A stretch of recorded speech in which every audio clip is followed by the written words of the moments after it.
আসসালামু আলাইকুম বন্ধুরা, কেমন আছো তোমরা সবাই? আশা করি খুব ভালো আছো। স্বাগতম তোমাদেরকে SRK শুক্লাল ইউটিউব চ্যানেলে আরও একটু নতুন ভিডিও নিয়ে। তো আজকের ভিডিও আমি বানাতে চলেছি পিস্তা শেক। পিস্তা শেক কী জিনিস এবং কীভাবে বানাই এই বিষয় নিয়ে পুরোপুরি ভিডিওটা বানাবো। তো প্লিজ ভিডিওটা মনোযোগ সহকারে দেখতে থাকো, স্কিপ করো না। স্কিপ করলে তোমরা বুঝতে পারবে না। তো চলো শুরু করা যাক পিস্তা শেক কীভাবে তৈরি করা হয়।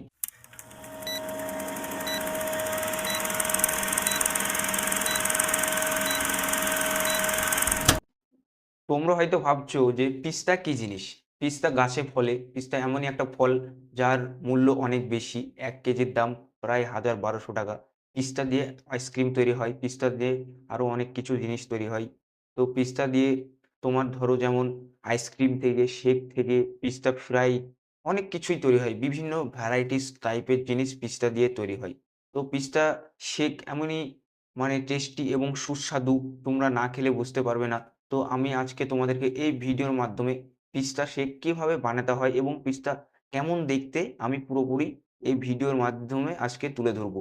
তো স্ক্রিনে তোমরা চোখ রাখতে থাকো আর পিস্তা কী জিনিস এবং শেক কী জিনিস দেখতে থাকো। পিস্তা শেক বানাতে মূলত ৪ টে জিনিসের খুবই প্রয়োজন হয়। প্রথমত তুমি কি করবে?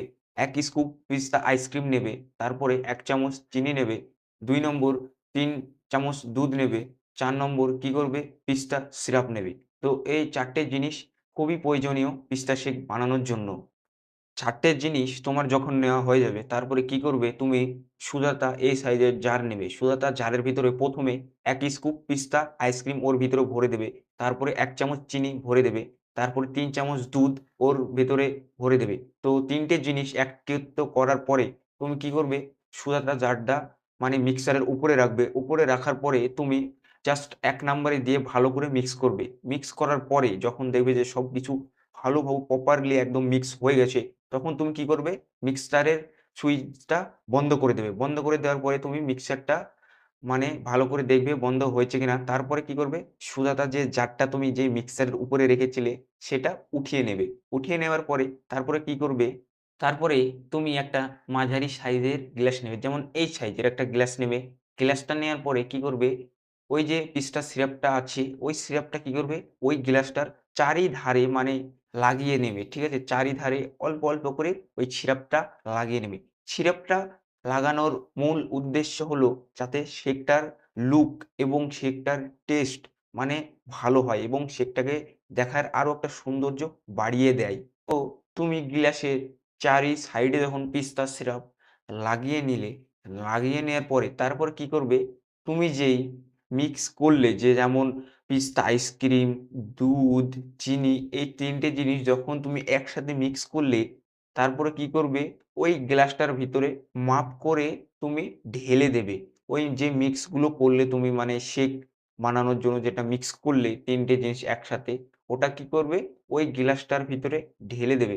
ঢেলে দেওয়ার পরে তোমরা কি করবে? তারপরে আরো ১ স্কুপ আইসক্রিম সেই গ্লাসটার উপরে গোল করে রেখে দেবে। মানে তলে শেক থাকবে, উপরে আইসক্রিম থাকবে। আইসক্রিমটা রাখার পরে কি করতে হবে? ওই আইসক্রিমের উপরে আবার হালকা করে পিস্তা সিরাপ লাগিয়ে নেবে। পিস্তা সিরাপ লাগিয়ে নেওয়ার পরে তুমি কি করবে? হালকা ক্যাশু দেবে। ক্যাশুটা দিলে কি হয়? শেকটা খেতে ভালো লাগে। ঠিক আছে? ক্যাশু দেওয়ার পরে তুমি কি করবে? হালকা টুটি ফুটি দেবে। টুটি ফুটি হলো পিপি দিয়ে এবং আরো অন্যান্য ফ্রুটস দিয়ে বানানো হয়। টুটি ফুটি এমনই একটা জিনিস। তারপরে কি করবে? Sugar ball. সুগার বল চিনির দেখবে বিভিন্ন কালারের বল পাওয়া যায় মার্কেটে। সেটা কিনে তুমি ওই পিস্তার আইসক্রিমের উপরে হালকা, হালকা করে ছিটিয়ে দেবে।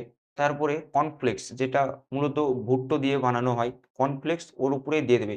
মূলত ৪ টে জিনিস তুমি সেই ওই আইসক্রিমটার উপরে লাগিয়ে নেবে। ঠিক আছে? এবং সুগার বলগুলো ওর উপরে হালকা, হালকা করে ছিটিয়ে দেবে। ছিটিয়ে দেওয়ার ফলে কি করবে? তুমি দেখতে পারবে শেক একদম তৈরি হয়ে গেছে। একদম আলাদা একটা লুক আসছে। তারপরে কি করবে? তুমি ওই শেকের উপরে একটা লাল চেরি বসিয়ে দেবে। লাল চেরি বসানোর মূল উদ্দেশ্য হলো শেকটাকে আরো দেখতে ভালো লাগার জন্য এবং টেস্টি হয়। চেরি লাগিয়ে নেওয়ার পরে তুমি আবার কি করবে? তুমি তো ১ম এ ক্যাশু, সুগার বল, কর্নফ্লেক্স এবং টুটি ফুটি এই ৪ টে জিনিস তো তুমি দিয়ে দিলে। ৪ টে জিনিস দিয়ে দেওয়ার পরে তুমি কি করবে? আবার হালকা করে ওই আইসক্রিমটার উপরে মানে পিস্তা সিরাপ লাগিয়ে নেবে। মানে ১ম এ তো একটা লেয়ার পিস্তা সিরাপ দিলে, তারপরে ওই জিনিসগুলো দেওয়ার পরে আরো একটা লেয়ার পিস্তা সিরাপ দিয়ে দেবে। ঠিক আছে? পিস্তা সিরাপ দেওয়া হয়ে গেল, তখন কি করবে?